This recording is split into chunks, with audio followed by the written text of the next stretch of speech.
G'day, welcome to Bradley's Bakehouse, where today we're going to be making some sourdough Easter buns.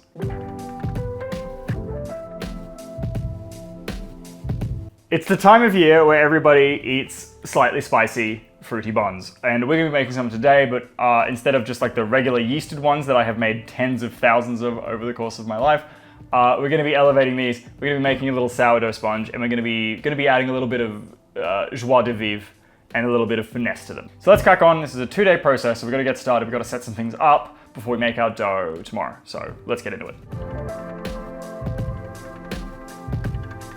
Okay, so the two things that we need to take care of on day one is we need to get our fruit conditioning and we need to get our sponge made, like our pre-ferment. So to get our fruit conditioning, we've got our fruit. This is just like a dried fruit mix. It's got currants and sultanas. So long as you hit those two, you're fine. I believe there's also cherries and like bits of apricot in it. So long as you get the currants and the sultanas in there, you're fine. And we're going to condition that in a mixture of rum. Traditionally, fruit is usually conditioned in brandy, but I don't drink much and I have this in the house, so I'm going to be using rum. So long as it's some kind of flavored, generally brown alcohol, you'll be fine. A little bit of vanilla essence and some freshly squeezed orange juice. To get our sponge going, we've got our sourdough culture. This is my stiff levain. I keep it about 50% hydration. It was fed probably about 12 hours ago. It's really lacy, it's really bubbly, and it's ready to go.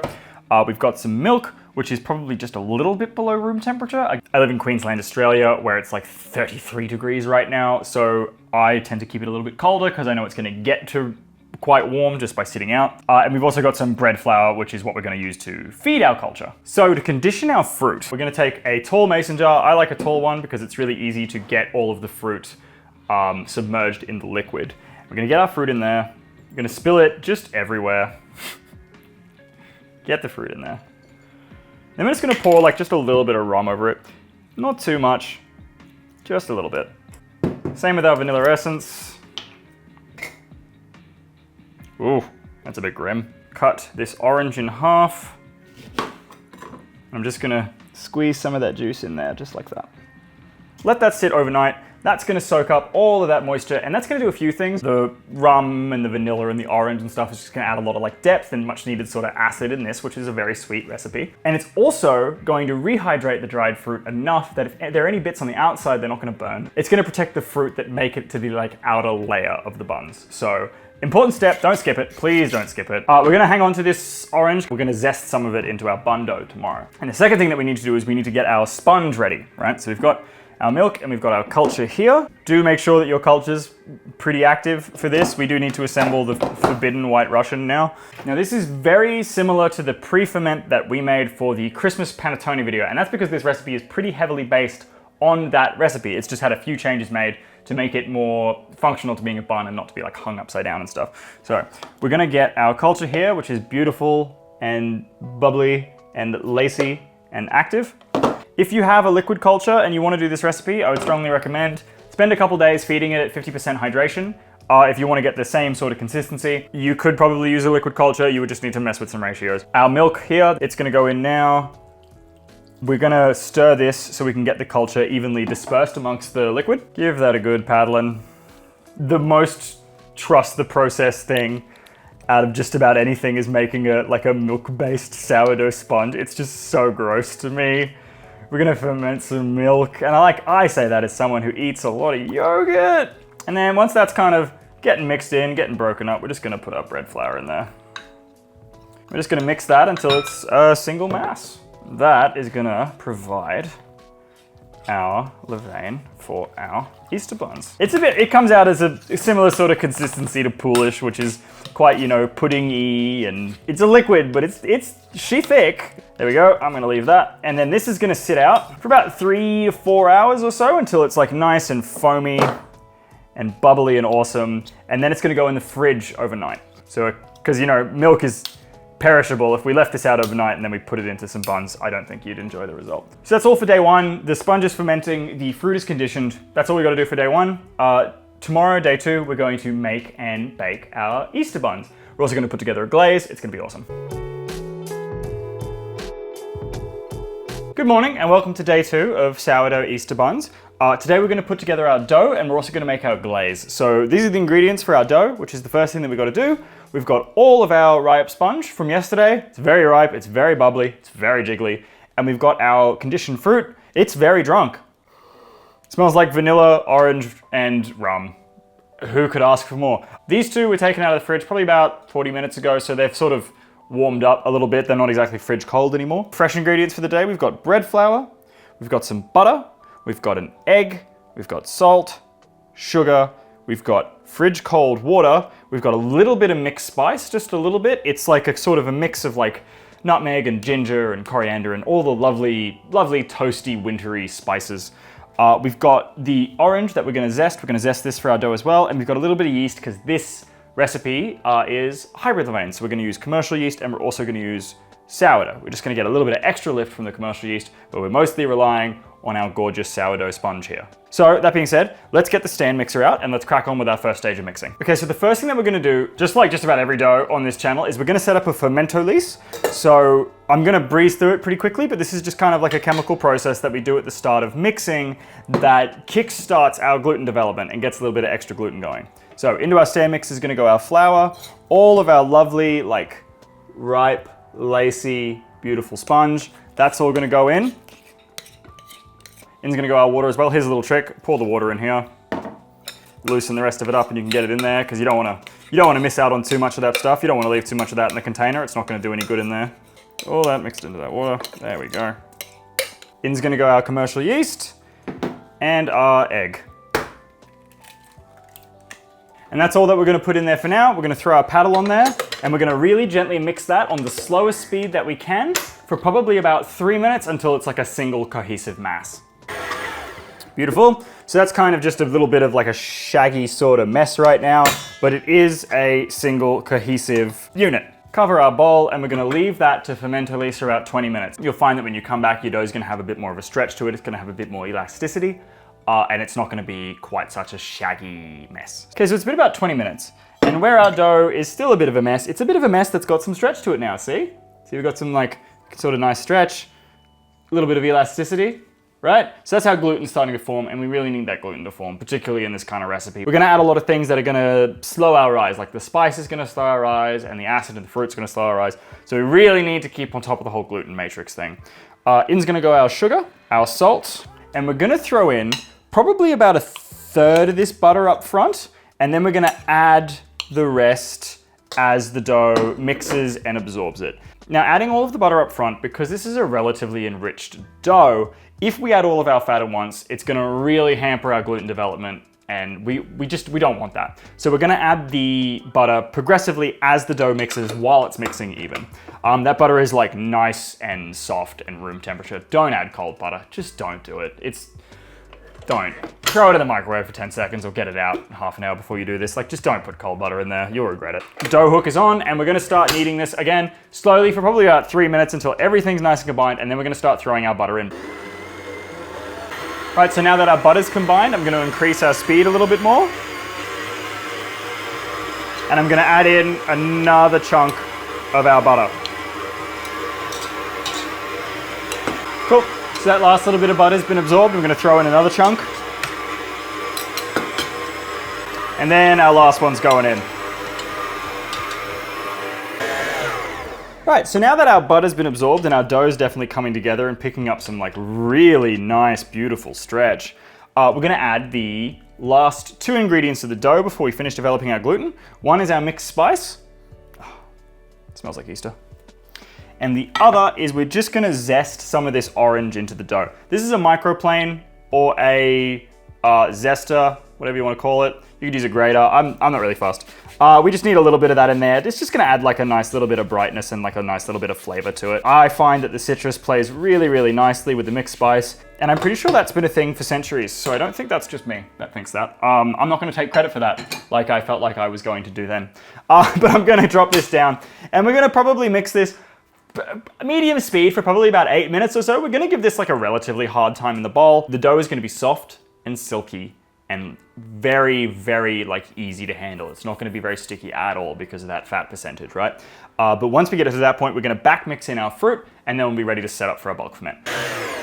Righty, so it's been about 8 minutes and our dough is looking sensational. Look how stretchy that is.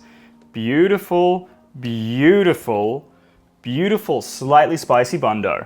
Our dough is quite well developed. Like, have a look at that stretch, right? That's looking sensational. We leave mixing our fruit into the end. We're doing what's called back mixing now.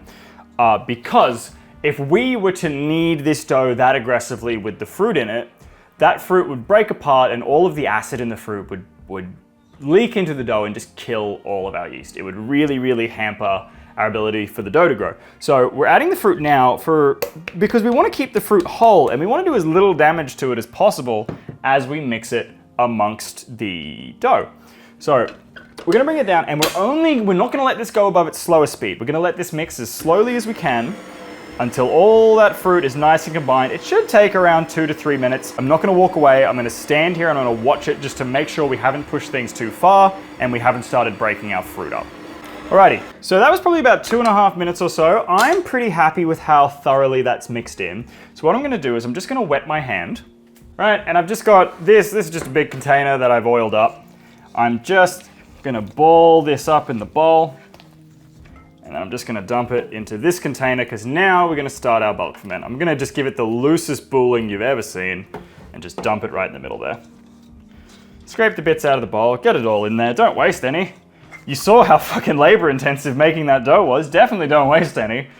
This dough here is probably gonna bulk ferment for about 2 hours, right? We're probably looking for about a 50 to 70% increase in volume. From my experience making this recipe before and making recipes with this percentage of culture and commercial yeast, it's probably gonna take about 2 hours. So chuck a lid on, hang out, keep a watch on it, and then we're gonna come back and then we're going to divide, pre-shape, and get it ready for proof. Okay, so while our fruit dough is fermenting, we're gonna put together like a really simple glaze or a bun wash, right? And this is gonna go straight on the buns as soon as they come out of the oven, and it's gonna do a few things. It's gonna give them a nice lustrous sheen. It's gonna add like another layer of flavor, and it's also gonna help seal in some moisture. So for our glaze, we've got equal parts pure, bloody Canadian maple syrup and water. It's just equal parts maple syrup and water. And then we've got some whole spices. We've got a couple of cloves here. We've got a stick of cinnamon, and we've got a single star anise, star anise, however you want to say that. Smells good. So the process for making this wash or this bun glaze is really simple. We're just going to get a pan on a very low heat, and we're going to throw everything in there. And we're just going to mix it all up, and we're just going to simmer it very briefly till we get those spices just starting to sort of activate and become aromatic. And then that's it. That is genuinely all that we're going to do. We definitely don't want this to get too hot. We definitely don't want any of the sugar in that maple syrup to caramelize. We're just gonna cook this down really, really gently. I'm not even really trying to cook it down. Cooking it down is a bit of a misnomer. We're just trying to get enough heat for the spices to sort of permeate and flavor it and add a little bit more depth. We talked about it a bit in the cookie episode. I'm a big fan when something sweet is not just like blindly sweet. I like a little bit of something else to activate the rest of the palate. And I think, you know, definitely the star anise and the cloves are definitely going to do that. They're going to activate sort of like the more savory maybe parts of the palate as well and just kind of make the sweet taste sweeter. It does need to be like quite a decent amount of sugar in there to give it that lustrous sort of shine. That's where we get the maple syrup. I'm a big fan of using maple syrup for stuff like this. I think it's got a really particular flavor that I'm really quite fond of. Lends itself really well to stuff that has that mixed spice, that gingery, coriander-y kind of like vibe to it. I think maple syrup plays really beautifully with those things. Not looking for a ton of reduction, just looking to get maybe a little bit of that water out and just get it thickened up a little bit. I find that the maple syrup on its own is just a little bit too thick of a consistency. And also, I kind of needed to have more in this saucepan, otherwise it would just burn. Alrighty, so that's been simmering away for probably about 10 minutes now. I'm pretty happy with that. It's definitely gotten a bit thicker. It smells wonderful. It smells like a fucking Christmas ham. That smells delicious. But also, like, if you want to throw more spices into this, absolutely. I've known people to throw cardamom in there. I've known people to throw, like, pepper berries and stuff in there. I'm just using these three because this is what I've got, and this is, like, a pretty typical mix that I think plays nicely with our spice mixture. But I'm going to set this aside. I'm going to leave the spices in there to finish steeping until right before we take our buns out of the oven and glaze them. Just to let it keep steeping and sort of develop flavor. So that's all done. Okay, so our bulk ferment is finished. It's been about 2 hours. Our dough is roughly 150% of its original size. It smells lovely. It smells like my grandmother's house. She used to make a lot of fruit cakes, and I believe they were quite boozy, so I guess that tracks. We now need to get this dough out of here, and we need to get it divided, because if we were just gonna make one big old honkin' panettone, that would be sick. Actually, it would be pretty sick, but we're not doing that today. We're making individual rolls. So we're gonna get our scale up, and we're gonna get some flour. A little bit of flour on the scale, a little bit of flour on the bench. You could eyeball these, the sizes of these if you wanted to. I wouldn't recommend it, but you could. Just gonna dust a little bit of flour on our dough, just so I can grab it without sort of making a big mess. Because of the richness of the dough, it should be fairly easy to handle anyway. Like, it shouldn't be that big of a deal, but just break the seal that the dough has along the sides. It'll degas a little bit. Don't stress too much about that. Don't overthink it. That's the same. Just don't overthink it. That's kind of like the motto of this channel now, is just like, don't overthink it. This stuff, there are people who would let you believe that this stuff is really, really hard and really difficult and has some kind of inherent mysticism about it and try to gatekeep it. I don't agree with or tend to like what those people have to say about this as like a thing to do. It should be as accessible as it can be, really. I think it's a thing that everybody should be able to do, or at least, you know, do certain aspects of it. We should get about 9 90-gram rolls out of this, so 90 grams is what we're sort of shooting for. Just gonna cut it and give it like a little bit of a fold so it's easy to handle. That one needs a wee bit more. Yep. I'm already being too generous with these things. Most places that I've worked have had like if it's like rolls or something, it's been like a 5-gram tolerance. Anything more than that is generally quite frowned upon. There are quite serious ramifications for selling underweight bread in Australia. You can get taken for a lot of money if you falsely advertise like the weight of your bread products. I've heard a lot of like really quite crooked like horror stories of people doing that. Cool, so that's our rolls cut. We've got to sort of give them a pre-shape now. So we're just gonna tuck those outwards towards the top, just to round them up. And then I've done this a few times on the channel before, but you're gonna grab, it's like grabbing a tennis ball, and we're just gonna sort of roll it over the top, and we're just gonna give them like a very, very gentle little tighten. We're not trying to beat the shit out of them here. We're just sort of trying to get them nice and neat and kind of in the shape that we want them to be after we've divided them. Just like that there. You can use a wee bit of flour at this point, but you definitely don't want to go overboard with the flour. You shouldn't need it for this, really. Like this dough is pretty easy to handle. And like I said, we're not trying to beat the shit out of it. We're just kind of trying to get it neat and organized. Definitely kind of think that's where a lot of home bakers, and definitely bakers who've never worked in a sort of like kind of commercial sort of environment, I think that's kind of where a lot of them go wrong.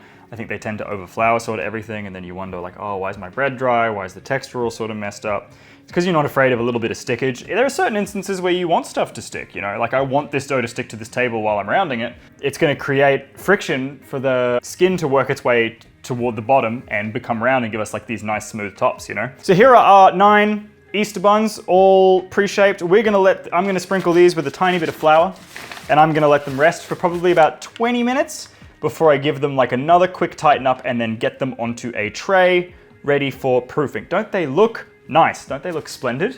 Don't they look delightful? Hey? This is going very well. Okay, so it's been about 20 minutes. Our dough is nice and relaxed. As you can see, it's sort of slackened off a bit. It's also gonna be like very nice to touch now. It's not gonna be sticky at all. So we're gonna do our proper shape on these, and then we're gonna get them on a tray and proofing. So shaping these is gonna be pretty straightforward, especially because we've already got them in this position. We're just gonna sort of scrape off a clean section of our bench. Just gonna drop it in the middle, and we're just gonna tighten them up. And that's it. That's all we're gonna do. If we compare these two, like a pre-shaped one and a shaped one, you can see how much tighter the skin is on the shaped one. And you can see that it's also like an orb.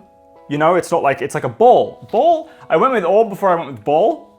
It's, fuck it, I'm gonna stick with it. It's like an orb shape. It's not like a dome, where these ones have kind of slackened off and kind of become like domes. We want that nice tight skin because it's gonna give us the most uniform appeal. It's gonna be like nice and shiny and smooth and lovely when it's finished baking. And it's also gonna seal the most amount of gas in there, which is gonna give us the most rise in proofing and in oven spring. So we're just gonna do that with each individual one of these. And I've just got this is a half sheet pan here. I'm struggling to fit everything on the camera there. You can see it on there. I'm just gonna sort of get these in like a 3x3 grid, you know? Same again from a different angle, right? So we've got our pre-shaped ball of dough just here, hand like we're holding a tennis ball, and we're just gonna roll that around, and we're gonna feel it tighten, and these fingers are sort of gonna grab underneath and roll that skin underneath towards the seam, giving us a nice tight round shape. And then you can start doing 2 at once, like we do at work.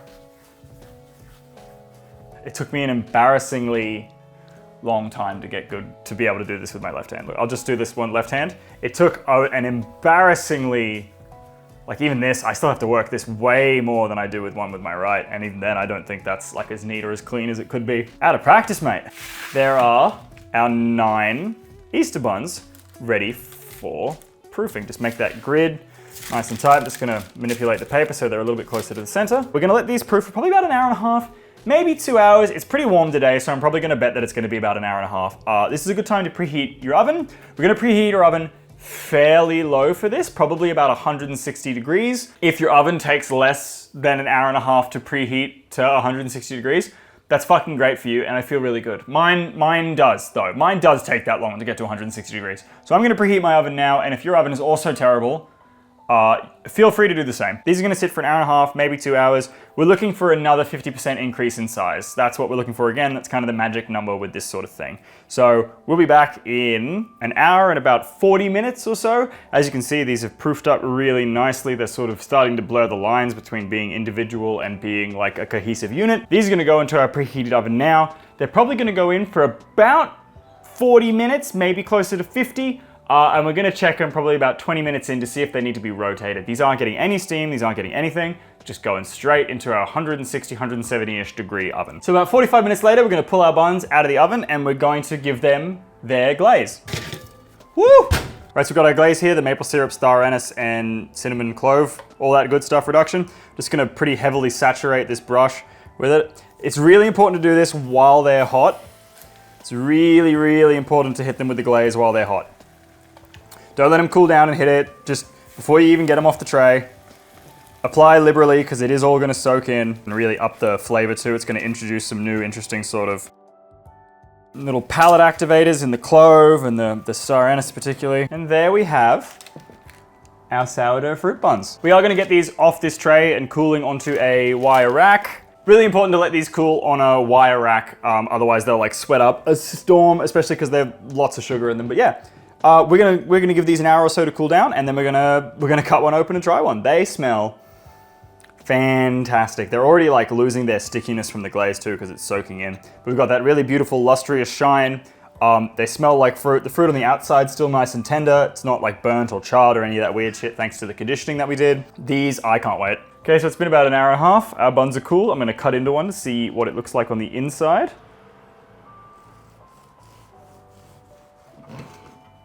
Mmm. Beautiful, soft, pillowy, and fruity. That is exactly what we want. How do they taste?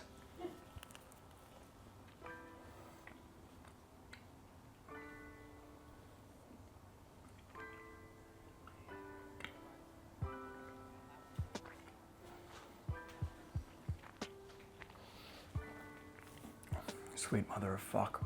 Oh my God. It's just so like everything. It's like a mini panettone, but like the glaze really sort of brings out some different like flavor qualities in it. Like you can really get a little bit of like the savoriness from like the star anise, and the cinnamon and the clove are really playing nicely together, and you can sort of get the little bit of nutmeg that's in the bun. This is incredible.